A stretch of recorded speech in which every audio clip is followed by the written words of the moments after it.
क्या बिहार में अपराधियों के मन से कानून का खौफ पूरी तरह खत्म हो चुका है? क्या अब बंदूक की नोक पर किसी बेटी का सौदा होगा? मुजफ्फरपुर के साहिबगंज से एक ऐसी वारदात सामने आई है जिसे सुनकर आपकी रूह कांप जाएगी। एक हिस्ट्री शीटर जो सरेआम एक मां को फोन करता है और कहता है कि 5 लाख रुपए लो और अपनी बेटी की शादी मुझसे करा दो। जब मां ने अपनी ममता और स्वाभिमान का परिचय दिया और इनकार कर दिया तो उस अपराधी ने जो किया वो किसी फिल्मी विलेन से कम नहीं था। गोलियों की तड़तड़ाहट, घर में घुसकर अपहरण की कोशिश और बीच बचाव करने आए भाई की हड्डियां तोड़ दी गई। आखिर कौन है ये जयप्रकाश तिवारी जिसे कानून का रत्ती भर भी डर नहीं? आखिर साहिबगंज के इस गांव में उस रात क्या क्या हुआ? आज की रिपोर्ट न्याय की गुहार लगाती उस मां की है जिसका पूरा परिवार खौफ के साए में है। नमस्कार, स्वागत है आप सभी का वाइबियन बिहार झारखंड में। मैं हूं आपके साथ मुदिता त्रिपाठी। घटना की शुरुआत होती है 15 अप्रैल को। साहिबगंज थाना क्षेत्र के बंगरा निजामत गांव की रहने वाली एक महिला के पास फोन आता है। फोन करने वाला पहाड़पुर मनोरथ का हिस्ट्री शीटर जयप्रकाश तिवारी। उसने सीधा ऑफर दिया, 5 लाख रुपए लो और अपनी बेटी की शादी मेरे साथ तय कर दो। एक मां के लिए इससे बड़ी बेइज्जती और क्या हो सकती थी?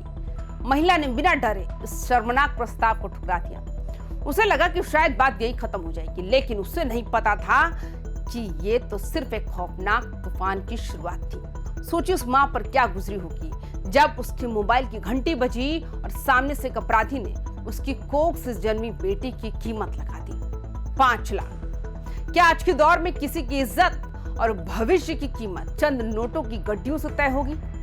जयप्रकाश तिवारी ने सिर्फ एक कॉल नहीं किया था, बल्कि उसने कानून के इकबाल को चुनौती दी थी।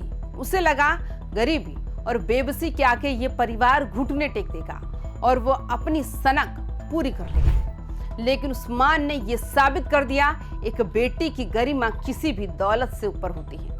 यही वो पल था जिसने अपराधी की ईगो को चोट पहुंचाई और फिर शुरू हुआ खौफनाक बदला लेने का सिलसिला।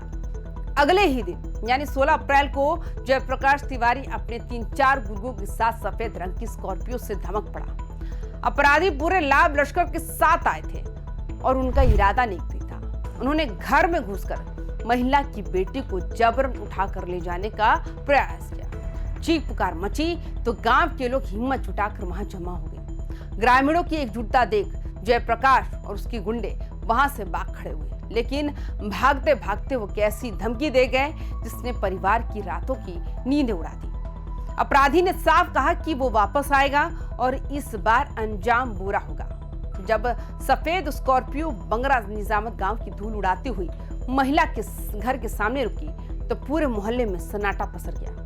लोग अपने घरों की खिड़कियों से झांक तो रहे थे, लेकिन जयप्रकाश तिवारी के हाथ में चमकती पिस्तौल और उसके साथ आए गुंडों के चेहरों पर दिख रही दरिंदगी ने सबको खामोश कर दिया। जब वह बेटी को जबरन घसीटकर गाड़ी में डालने की कोशिश कर रहे थे, तब उस मां और बेटी की चीखें साहिबगंज की फिजाओं में गुजरी थी। शुक्र है उन गांव वालों का जिन्होंने आखिरी वक्त पर हिम्मत दिखाई, वरना उस दिन मुजफ्फरपुर की धरती पर एक और बेटी का किडनैप हो चुका होता।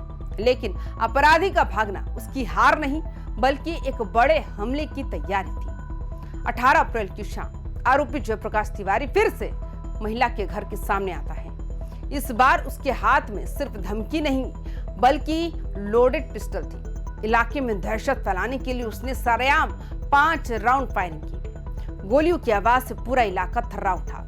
डर के मारे महिला ने अपने भाइयों को मदद के लिए बुलाया। भाइयों ने जब आरोपी को समझाने की कोशिश की तो जयप्रकाश ने उनके साथ बेरहमी से मारपीट शुरू कर दी। मारपीट इतनी भीषण थी कि महिला के एक भाई की सीने की हड्डी टूट गई। वो आज अस्पताल में जिंदगी और मौत की जंग लड़ रहा है। एक तरफ गोलियों का खौफ और दूसरी तरफ लूलुहान भाई। परिवार पूरी तरह टूट चुका है। आज उस परिवार का हाल देखिए। जिस घर में बेटी की शादी की खुशियां गुजरनी चाहिए थी, वहां सिसकियां और सन्नाटा है।